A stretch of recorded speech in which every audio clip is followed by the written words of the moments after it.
Hello and welcome to another Genshin discussion video. So with the two new banners, the Tartaglia rerun banner and the new weapon banner, I wanted to take a few minutes here just to discuss those, my thoughts on them, and give a little bit of insight into when you should and shouldn't roll on weapon banners, in my personal opinion at least. And spoiler alert, 99 times out of 100, you shouldn't even bother looking at them. They're kind of a trap. But we'll get to that in just a second. First, I wanted to discuss the actual banners that are running right now and my thoughts on those specifically. So the weapon banner, we have a Tartaglia rerun banner, which is really nice because Tartaglia is a fantastic main DPS 5-star character. Being the Hydro element, there's a lot of flexibility for team builds for that. I've used him at C0 since his original banner ran, and he's been my best main DPS until I got Hu Tao, solely because Hu Tao is just that good. But at C0, despite what everybody tries to say, or what at least a notable vocal section of people tried to say, C0 Tartaglia is absolutely fantastic and one of the best DPSs in the game still. So he's definitely worthwhile if you're in the market for a good main DPS character. Rosaria as well is the new character who's running on the banner, who's been getting a lot of hype.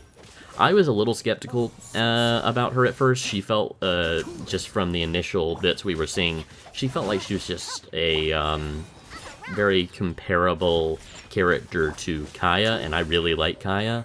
So I didn't think I was going to really want to run Rosaria very much, just because why would I want someone who fills the exact same slot as a character that I already have? But now that I've gotten to play her, she definitely feels a lot better. Her normal attack chain is really smooth. I don't have any constellations on her yet, but I would really love to get her C1 and C2 potentially. But that's probably gonna have to happen on the standard banner for me because I don't want to roll. I don't want to roll C1 on Tartaglia. I'd like his C1, but I'd rather save my budgeting for new characters instead. And I'm getting closer to pity on that. So Rosaria, her C1 and C2 are fantastic, but even at C0, she seems really good. One of my things that I really like about her is just how consistent she feels. Nothing in her kit feels like it's, like, insanely busted, in, like, super crazy strong. Everything just feels like it's really good. She doesn't feel like she has any notable weaknesses, and everything in her kit just seems to work together so well to make her surprisingly easy to build, as well as super efficient with whatever you end up putting her on. However you decide to build her, if you ended up pulling her, she's going to serve your team really well, I think. She's already surprising me with how effective she is, so... And I barely have her built at all, so I can only imagine a fully built Rosaria, what she's going to be able to do. So she's definitely a worthwhile character to pull. Fischl, as well, a fantastic 4-star character, one of the best characters in the game despite being a 4-star, great pull. Her constellations are fantastic all the way up to C6, there's never a dead pull in there. Barbara, on the other hand, though, is a free-to-play character, and she's not very good, just because she's a good mid-game character, but she falls off super hard late, because once you get into the late game, while healing is very nice to have, you want more than just healing. You want a character who is going to apply elements and while also granting a lot of utility. So like Diona with her shield, I'm trying to think of healers. Bennett with his attack buff, and also being the pyro element. It's just really, really nice to have some utility alongside your heals, because Barbara, she heals and nothing else. She has no utility whatsoever outside of her revive on her C6, which is just unrealistic to get if you're not a medium budget player or above, at least in a short span of time. So and the fact that everybody already has Barbara for free just kind of pulls her down a little bit. But 2 out of 3 on the 4 stars and a knockout of the park on the 5-star. I definitely think that this banner is worthwhile if you don't already have high constellation on official and you don't have Tartaglia, but if you do already have Tartaglia, I would probably only suggest dropping 10 or 20 pulls at most, see if you get lucky and pull Rosaria, because she's going to end up coming to the standard banner afterwards, and she's the real standout of this banner, unless you don't have Tartaglia, or don't have, or have very low constellation on official. But otherwise, it's definitely a decent banner to peek at, but definitely a very situational decision on whether you should roll on that one or not. Now, the weapon banner, this is very interesting. So 9 times out of 10, I say don't bother with weapon banners. Weapon banners are a trap. If you see one weapon that you really like, but the other weapon isn't necessarily going to be useful for you, you're going to get the weapon that you don't need, and you're going to waste all of those wishes, and it's going to feel awful. It happens to everybody that does it. It's really unfortunate. I've gotten lucky with the few times that I have looked at the weapon banner, but I've also been very smart about it. So the weapon banner, the current one is really nice in that it's the 2 5-stars are the Skyward Harp and the Lost Prayer. So the Skyward Harp, best in slot for Tartaglia, and a fantastic weapon to use on support and sub-DPS, more so sub-DPS bow users such as Fischl, Ganyu, great to have on them. Lost Prayer, also a fantastic catalyst to use on main DPS catalyst users, because it has crit rate as the substat, and it has a really good passive for your damage. The 4 stars are also pretty solid. They're pretty much all really good support weapons. So we have the Sacrificial Great Sword, which I run on Xinyan and Beidou myself. You also have the Favonius weapons for the sword, the catalyst, and for the spear. All 3 of those are fantastic. If you decide to build support or sub-DPS on your Rosaria, Favonius Lance is going to be great for her. Favonius Sword is great on GOMC, it's great on Chi-Chi, you can use it on Bennett, it's very versatile. Jean is great with it. And then the Favonius Catalyst is also definitely the least versatile of those 3, just because there's not a ton of support catalyst users in the game that really use it over something like the Sacrificial Fragments, which I think is better for support catalyst users, generally speaking, such as with Sucrose, but it's still really good. It's really good. I run it on my Mona, who I only have half built, but whenever she is fully built, she is going to be using that weapon eventually.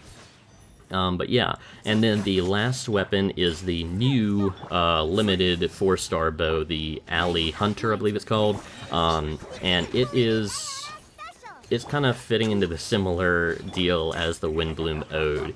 It feels like it's trying to step on Stringless's toes, but unlike the Windbloom Ode, it's not a direct copy outside of the passive. In fact, it's the passive that's the most similar. So it's granting a bonus to your damage while you're off the field, and when you're on the field, that damage bonus slowly ticks away. The only issue with it is the fact that it takes a few seconds for it to actually ramp up, and even once it's already ramped up, I don't believe that it's going to grant these a higher or even the same bonus as the Stringless. I think the Stringless is going to win out over it, but I haven't done testing, and I don't plan on doing testing because I don't plan on rolling for it. So I won't be doing any testing with it like I did with the Windbloom Ode, unless I just happen to get it, and even then I gotta be careful with my resources.